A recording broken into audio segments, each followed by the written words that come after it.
மகாமிருத்யுஞ்ச மந்திரத்தை ஜெபம் செய்ய வேண்டும். ஒவ்வொரு புராண கதைகளுக்கும் ஒவ்வொரு உட்கருத்து உண்டு.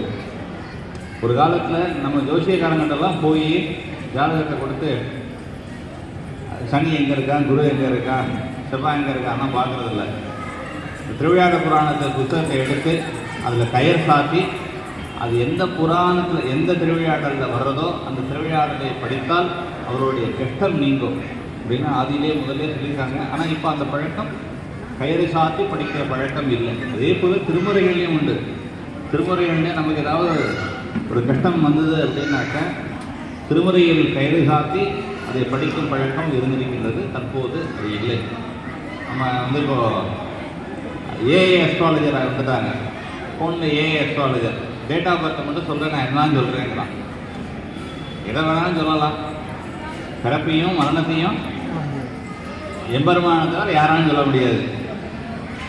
இப்போ புதுசாக என்னென்னமோலாம் கொண்டு வந்துட்டான்.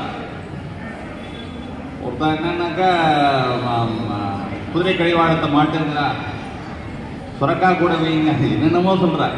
இப்போ அந்த அளவுக்கு மோசம் வந்துருச்சு. காரணம் என்னென்னா, நாம் அன்றாடம் இருக்கக்கூடிய நம்மளுடைய வழியாக இருக்கக்கூடிய பூஜைகளை மறந்து நாம் ரொம்ப இந்த ஃபோனுக்கு அடிமையாகிட்டோம். அதனால் ஃபோனில் என்னெல்லாம் வருதோ அதெல்லாம் உண்மையை நம்பிட்டோம். அதனால் இந்த புராணங்கள்லாம் விட்டுட்டோம். புராணங்களை படிக்கும், அதில் இருக்கக்கூடிய கருத்துக்களை கிரகித்து கொள்ளுங்கள்.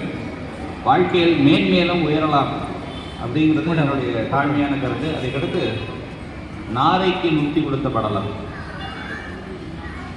கொஞ்ச வருஷத்துக்கு முன்னாடி 2016 இருக்கலாம். இந்த 2016 நம்ம கோயிலில் ஒரு நாரை அந்த நாரை பொற்றாமரை குழக்கரையே வந்து நின்று, அது எங்கேருந்து வந்ததுன்னு தெரியல. அந்த குழக்க தண்ணியே மீனும் கிடையாது அது சாப்பிட்றதுக்கு. ரொம்ப ஒரு 15 நாள் இருக்கும். 15 நாள் இருந்து எதையும் சாப்பிடாமல் அதே இடத்துலேயே மீன் விட்டுருக்கு. இதை எங்களை பொறுத்த வரையில் இது சுகநாத பெருமானுடைய திருவிளையாடலாகவே கருதுகின்றோம். முன்பொரு காலத்தில் ஒரு நாரை இந்த பொற்றாமரை குளத்தில் இருக்கக்கூடிய மீன்களை தின்பதற்காக இங்கே வந்தபொழுது அங்கே ரிஷிகள்லாம் நீராடி கொண்டிருந்து பார்க்கிறது.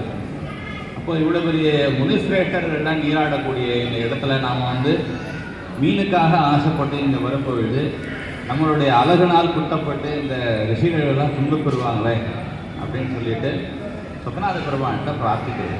இந்த குளத்தில் மீன்கள் இருக்கக்கூடாது, ஏன்னா என்னை போல பட்சிகள் வந்து அந்த மீன்களை உண்ணும் பொழுது இந்த ரிஷிகளுக்கெல்லாம் தொந்தரவாக இருக்கும் அப்படின்னு சொல்லிட்டு இந்த நாரை வந்து சுவாமிகிட்ட பிரார்த்திக்குது.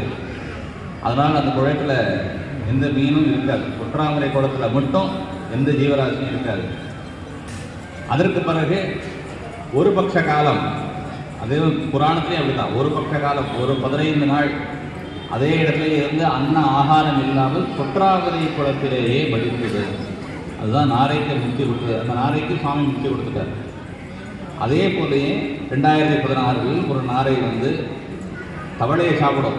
தவளை பக்கத்தில் இருந்து அதை தள்ளி தான் விட்டதே தவிர அதை சாப்பிடலை. அதுக்கு நிழலுக்கு ஒரு குடை வச்சாங்க, அந்த குடையில் போய் நின்றுட்டு.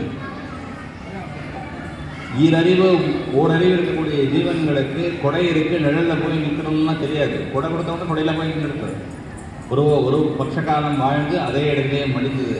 அதனால் நாங்கள் வந்து சுக்கநாதருடைய திருவிழாக்களாக கருதி கோயிலுடைய இடத்திலேயே அந்த நாரையை அடக்கம் செய்தோம். இந்த சுக்கநாதருடைய திருவிழா